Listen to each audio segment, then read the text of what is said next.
బాధ్యులపై కఠిన చర్యలు తీసుకోవాలని అసెంబ్లీలో ఎమ్మెల్యే రమేష్ బాబు ప్రభుత్వాన్ని కోరారు. గత వైసీపీ పాలనలో తిరుమల శ్రీవారి ఈ విషయంలో అపచారం జరిగిందని, హిందూ దేవాలయాలపై దాడులు పెరిగాయని ఆవేదన వ్యక్తం చేశారు. అలాంటి స్వామి ప్రసాదమే కల్తీ అయింది అనేది ఇందాక నెహ్రూ గారు చెప్పారు. నేను రాసుకున్నా, ఫస్టే అది రాసుకున్నాను. కల్తీ అంటున్నారు కానీ అసలు నెయ్యే వాడలేదనేది అనేక సందర్భాల్లో దర్యాప్తు సంస్థలు చెప్పాయి. బయట ప్రజలు కూడా ఆవేదన చెందే అంశంగా అది మారిందన్న విషయాన్ని కూడా మరొకసారి గుర్తు చేస్తూ, ఇక్కడ ఒక్క అంశం అధ్యక్ష, 2019 నుంచి 24 మధ్యలో ఉన్న ప్రభుత్వంలో ముఖ్యమంత్రి నుంచి ముఖ్యమంత్రి ఆదేశాలను అమలు చేసిన ప్రతి ఒక్క వ్యక్తికి కూడా ఈ హిందూ మతం పట్ల కానీ, హిందూ సాంప్రదాయాల పట్ల కానీ, హిందూ దేవాలయాల పట్ల కానీ గౌరవం కానీ నమ్మకం కానీ లేకపోబట్టే ఈ అనర్థాలు జరిగాయి అనేది నా విశ్వాసం అధ్యక్ష.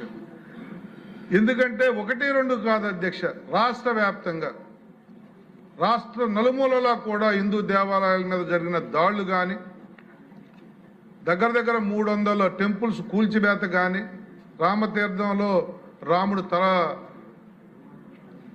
ఖండించటం కానీ, అలాగే రామతీర్థం తర్వాత అంతర్వేదిలో రథం తగలబెట్టడం దగ్గర కానీ ఇలాంటి సందర్భాలు జరిగినప్పుడు వాళ్ళు స్పందించిన తీరు హిందువుల మనోభావాలను చాలా బాధకు గురి చేసే అధ్యక్ష. ముఖ్యమంత్రి ఎవరు ఆకతాయిలు చేసిన పని, ఎవరో తాగిబోతులు చేసిన పని అన్నట్టుగా చాలా సింపుల్గా తీసేసి, కనీసం వారున్న 5 సంవత్సరాల్లో కూడా జరిగిన అనర్థాల మీద ఒక్క దగ్గరే కూడా చర్యలు తీసుకోలేదన్న విషయం యథార్థం అధ్యక్ష. మరి అదే కాదు, తిరుపతి వెంకన్న మీద అనేక సందర్భాల్లో హిందూ మనోభావాలు దెబ్బతీసే కార్యక్రమాలు అనేకం జరిగాయి అధ్యక్ష. పింక్ డైమండ్ పేరుతో వాళ్ళు చేసిన విష ప్రచారం కానీ, తిరుమలలో అన్యమత ప్రచారం కానీ, పరకామని చోరీ దొంగని దాతన చేసి, ఇది చాలా విచిత్రం అధ్యక్ష.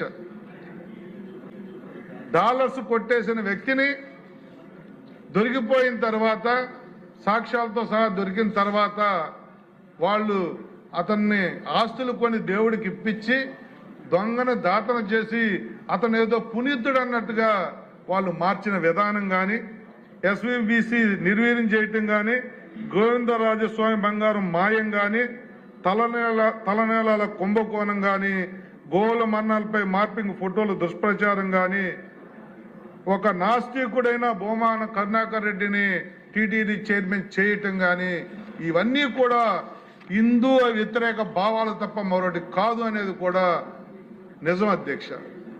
మరి ఇవన్నిటి మీద కూడా ఇందాక మంత్రి గారు వారి స్టేట్మెంట్లో టెండర్ ప్రక్రియలో అవకతవకలు జరిగాయి, నెయ్యి లడ్డూలో కల్తీ నెయ్యి ఉందనే నివేదిక కరెక్టే, సిట్ దర్యాప్తు కానీ ఇవన్నీ కూడా నివేదికలు ఇచ్చాయి, అలాగే ల్యాబ్ నివేదికలు కూడా ఉన్నాయి అని చెప్పి అన్నారు. కానీ చర్యలు ఏం తీసుకుంటున్నాం అనే దాని మీద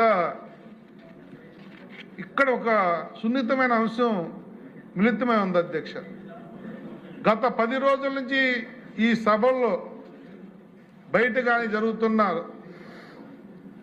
చర్చల్లో బయట ప్రజలు ఏమనుకుంటా ఉన్నారంటే, ఇన్ని జరిగాయని చెప్తున్నారు కానీ చర్యలు ఎప్పుడు తీసుకుంటారు? అన్నీ జరిగాయి,